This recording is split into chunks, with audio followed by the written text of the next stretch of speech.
Hey everyone, welcome back to the channel. Today's book video is all about the books that I want to reread this year. I try to make it a point, or I used to try to make it a point to actually reread the Lord of the Rings trilogy every year, but those books are kind of long and there are a lot of other books that I do want to read, so I kind of got out of the habit of doing that in favor of reading other books and making a dent on my to-do list.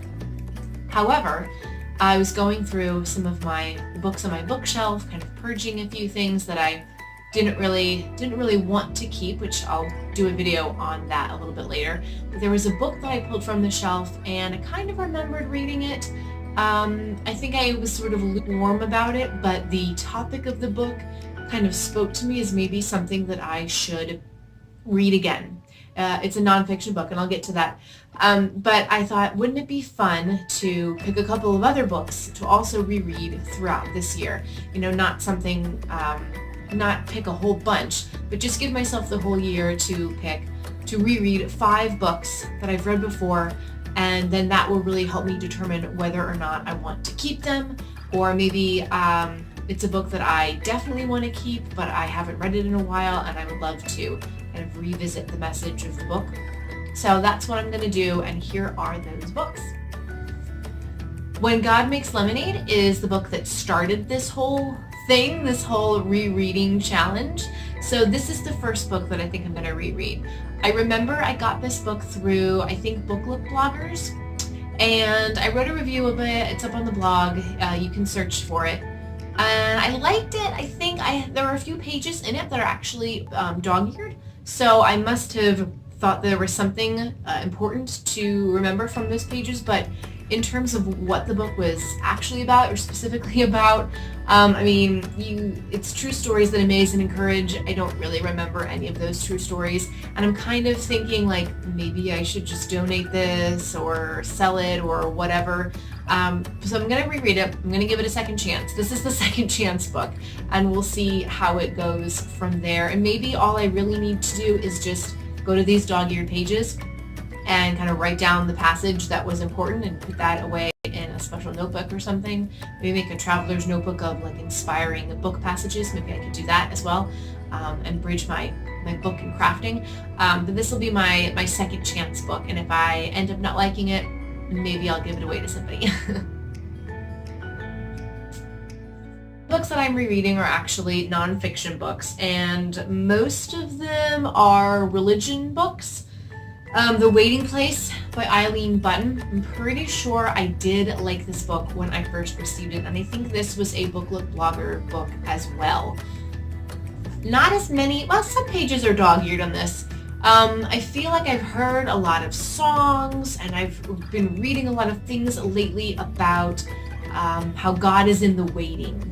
And it brings me back to this book. I did remember that I still had this book. It's been on my bookshelf for years. And I thought maybe because all of this information is coming at me right now, and it sort of speaks to the place where I am, maybe I need to reread this book and kind of take a refresher. And you know, fill me up with more inspirational things. So I'm going to reread this book. There is a review of it on the blog, so you can search for it there, and I'll put a link to, I guess, all of the books that I've reviewed below. Jenny Catron's Clout. As you can see, all of these little post-it tabs that I use to keep notes.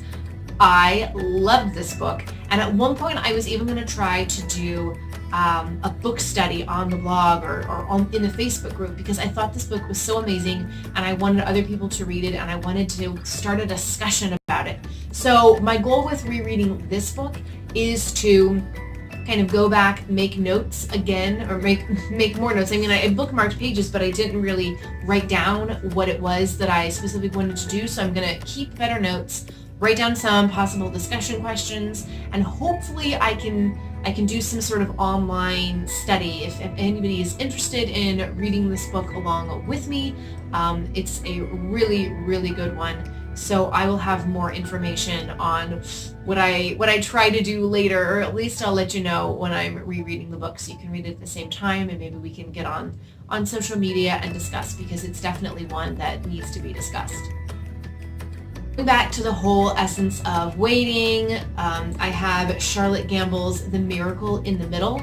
Pretty sure this was also a Book Look blogger book, so there's a review of it up on the blog. It looks like I only have one page dog-eared, so I don't know if I liked this book. I really can't even remember what I said about it in the review. I don't know if I liked it enough to keep it. Obviously, I've had it for quite some time, but after a reread, this might be a second chance book as well. I might have to donate this book if it just doesn't really speak to me as much as I thought it did.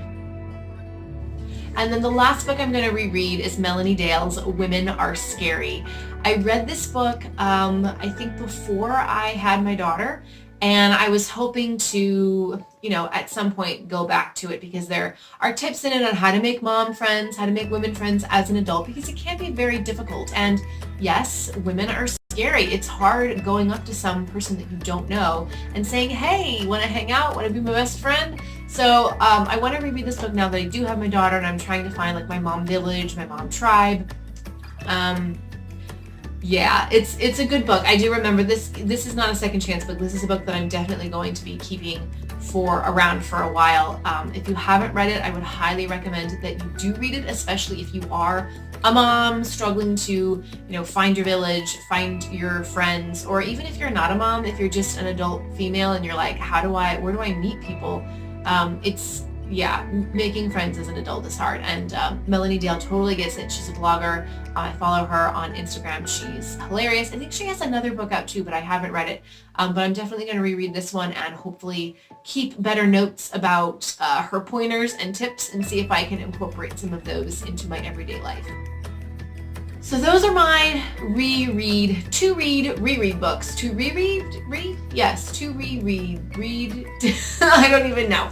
5 books that I'm going to reread throughout this year. I'll keep you posted on what I think, which books I'm going to keep, and which books I'm going to donate. As I said before, I'm going to do a separate video about how I get rid of books and what I do with them, especially my advanced reader copies. And hopefully that'll give you some insight into decluttering your own bookshelf when the time comes that you're ready to do that. I declutter like a couple times a year just to make more space because I get so many books to review and read, and it's a lot of fun, but I can't keep them all, obviously. So these 5 I'm going to reread. If you have any books that you reread on a regular basis or any other books on your bookshelf that you're itching to reread this year, please leave me a comment below and let me know. Follow me on social media. All of those links will be below, and I will see you guys next time. Happy reading!